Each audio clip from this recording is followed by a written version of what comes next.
Welcome back to the channel, guys.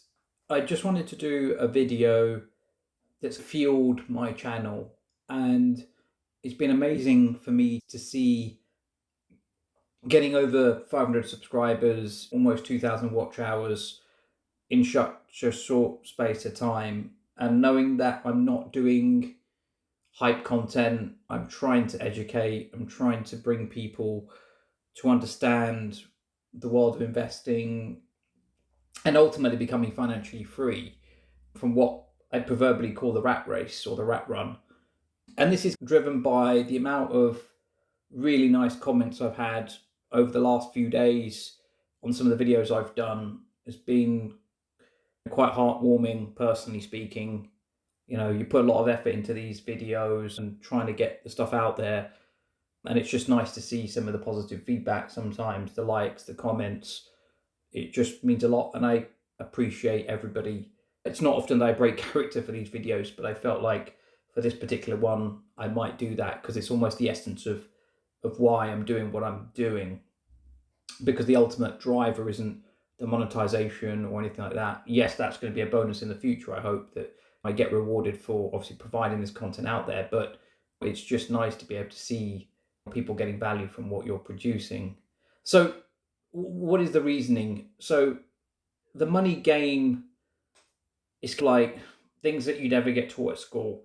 Part one, the problem is what I would describe as the rat race is most people are trapped into a cycle. You go to school, you get told to get a job, you earn your wages, you spend on expenses, and it's a rinse and repeat. And this is like a bit of a consumption trap, a treadmill where every raise is matched by a new expense. You get taught to buy the next flashy thing, and you always see people around you getting a new car or upgrading their house. And school taught you how to be a worker, not an owner. And this isn't education, it's almost mass domestication. It's a system built on fear to create obedient and predictable workers. And the financial author Robert Kiyosaki defined 4 ways to earn income. The system is designed to train you for the left side, employee, self-employed, where you trade time for money. And true wealth and freedom are built on the right side, being a business owner, being an investor, where you own your own systems and your money works for you. The rich don't just play better, they play a different game entirely, one based on owning assets and not selling time. And for me personally, I've learned now that time is an asset that's probably the most valuable for all of us because it's finite. We don't know how much of it we have, and life events can turn at any point. And ultimately, it's not something money can buy back. And when you're an employee, you have a job. When you're self-employed, you own a job. But when you're a business owner, you own a system. And when you're an investor, your money works for you.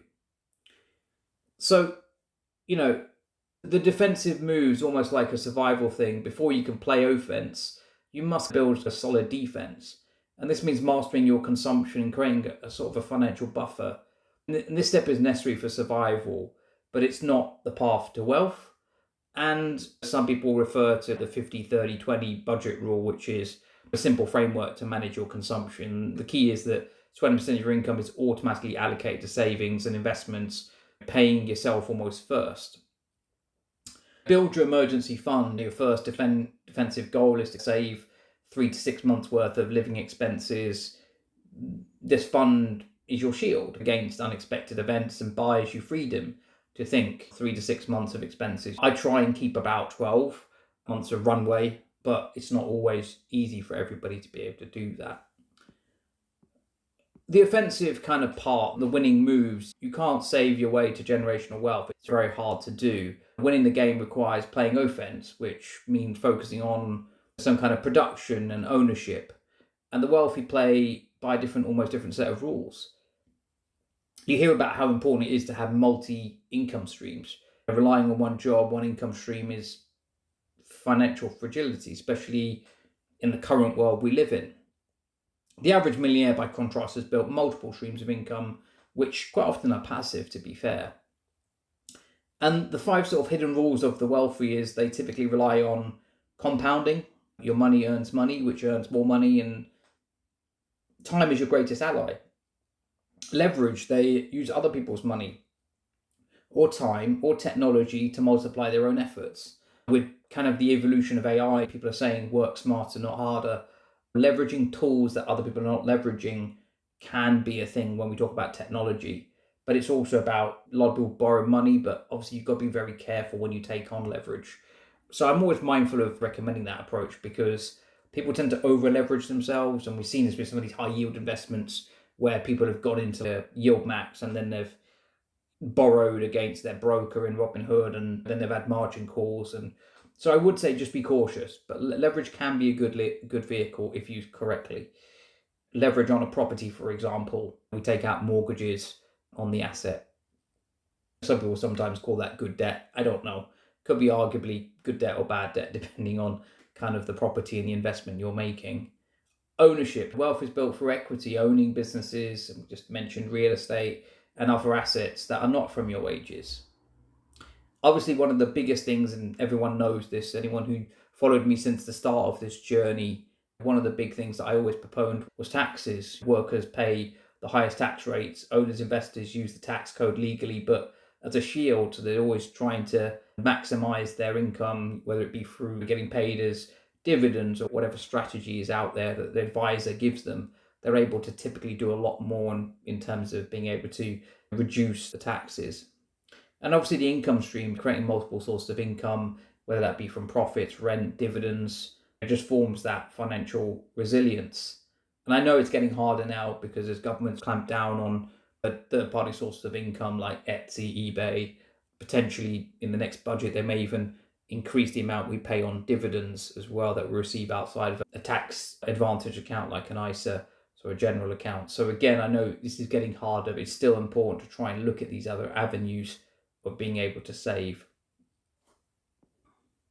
Your action plan, from, I'm going to call it pawn to architect, but escaping the rat race starts with a mindset shift, followed by deliberate, focused action, and kind of putting this in a kind of 5-step plan. Step 1 is that mind shift. This is the most critical step. It requires you to unlearn the mental domestication, stop seeing your paycheck as just pure income and see it as a fuel for your freedom.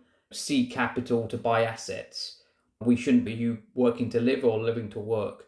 It's really important that you shift that mindset. You're not getting into that stage where you are getting financial creep or lifestyle creep, as it's sometimes referred to, where as your salary goes up, you buy more and more expensive things or got tempted to buy more expensive things because other people are doing that. Step 2 is audit. Shine a light on the numbers. Track every single pound, dollar in and out. You cannot change what you don't measure. Stabilize, build your budget, whether it be a 50, 30, 20, whatever works for you. Create your emergency fund and add aggressively, eliminate sort of high interest debt, making sure that you are allocating a percentage of your paycheck. Even if it's a small amount, it adds up very quickly over time and it compounds very quickly over time. The initial stages of compounding is hard, right? Small amounts of money don't compound very well, and this is why people tend to give up really early on. But give it enough time and it will eventually take over. Produce and own, start a side hustle, buy an index fund or invest in a small business. Find a way to own a piece of value that you create. Learn these rules, study compounding, understand leverage, understand taxes, read, listen to podcasts, listen to YouTube, watch videos. Obviously, be mindful of the content that you're watching and making sure that you're getting a wide mix of content, because people tend to get sponsored or push things a certain direction for a certain reason. But master the rules of the game. The rat race doesn't end by running faster. It ends by changing the game that you're playing. Okay, just earning more and more money doesn't always solve the problem. There are people that are on hundreds of thousands and they still have debt, which is the reason why this lifestyle creep is so important. I just wanted to do this video because obviously my main aim was to try and educate people on understanding the value of compounding time, understanding broadening your investments, and literally trying to make people have that financial freedom rather than being stuck in jobs that they may not want to do, or to have the flexibility to go and do what they choose to do or want to do. And it's my ambition as well, personally, on a personal level. So this video was a bit more personal. It was a bit out of character, probably out of tone, to my usual videos, but I really wanted to get something out there. I thought the timing was quite right, considering where I am in terms of the general channel and some of the feedback I'm getting. Let me know in your comments where you guys are at in your journey. I want to do a bit more around kind of some of the other terminologies like fire and things like that. I plan to do a video around that as well, because I think that's important. It'll help people find content that may help them or guide them a little bit as well. So hopefully this was useful as always. Nothing was financial advice, or make sure you do your own research into your own situation, and I will catch you on the next one.